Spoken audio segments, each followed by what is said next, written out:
Ta cilj je kot nalašč za družinski izlet, saj z višino 519 metrov dosegljiv skoraj vsem.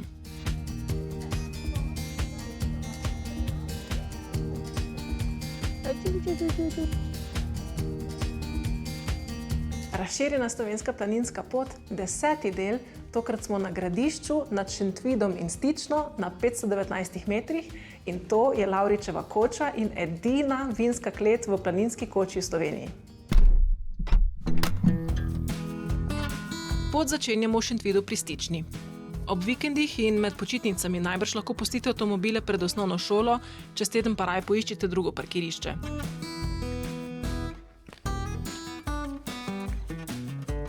Nato sledite cesti do Pristavlje vasi in za zadnjo hišo na desni zavijte navzgor.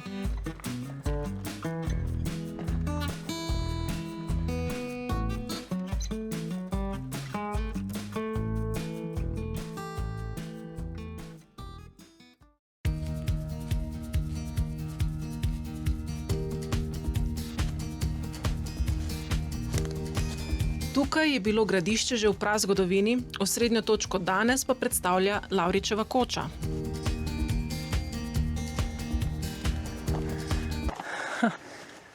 Tale izbrana pot je malo zaraščena oziroma neočiščena.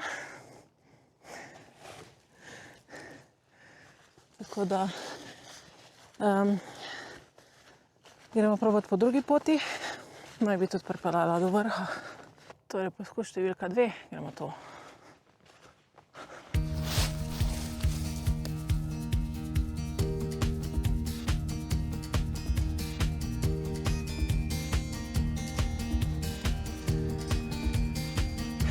Tule se pridruži tista markirana pot, malo zaraščena.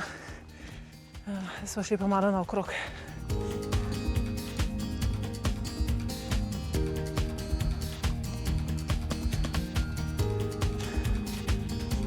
Glih se dobro ogreješ, pa si že na vrhu. Dobro, pošteno. Na tem mestu so leta 1960 postavili lovsko kočo, glavni pobudnik zanjo je bil ustanovitelj lovske družine v Šentvidu pri Stični, velik ljubitelj narave, lovec in podjetnik Jože Lavrič. Koča je prešla v roke Avtomoto društva Šentvid, leta 1987 pa so v PD Šentvid pri Stični sklenili, da kočo prevzamejo in preuredijo za planinske namene. Slovesna otvoritev je sledila 1. maja 1990, ime pa je dobila po Jožetu Lavriču.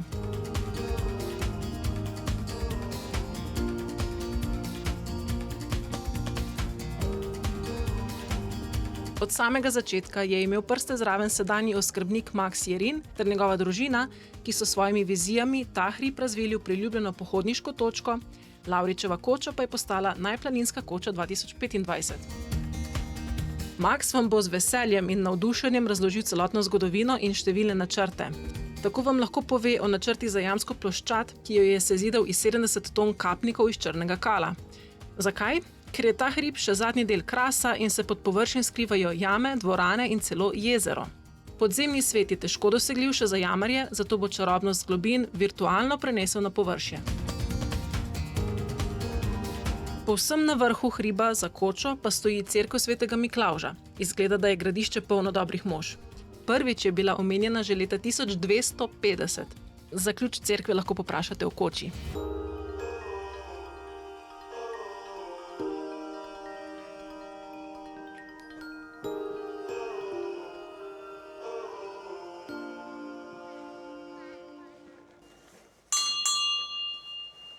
Že več let tukaj poteka tekmovanje in razstava kiparjev z motorno žago. Če otrokom preprosta lesena igrala niso zanimiva, pa naj tekmujejo, kdo poišče več različnih lesenih živali.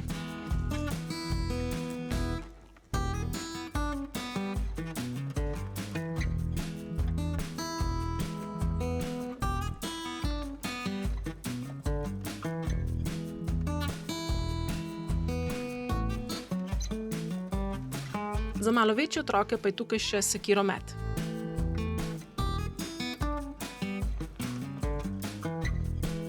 Razgled z gradišča imamo na južno stran, kjer izza Dolenjskih gričev vidimo od Gorjancev preko Suhe krajine, roba Kočevskega roga, do Stojne, Goteniškega Snežnika in do Snežnika.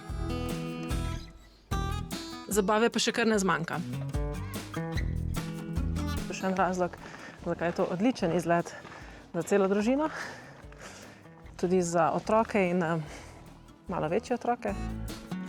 Ker je Maks želel, da bi bilo gradišče za nekatere prvi stik s plezanjem po skalah in uporabo jeklenic, je pobral vse kamne, ki jih je lahko, in ustvaril kamnito goro, jo zavaroval in sprojektiral na način, da bi lahko služila tudi kot vodna fontana.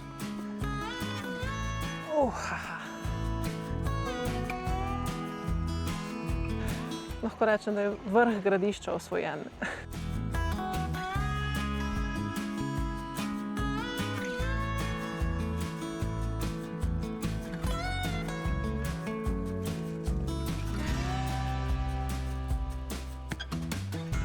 Vem, da vsi hvalijo flancate, tako kot na mnogih drugih planinskih kočah, ampak takšne malinine pite, kot sem jo jedla tukaj, še nisem imela priložnosti poskusiti.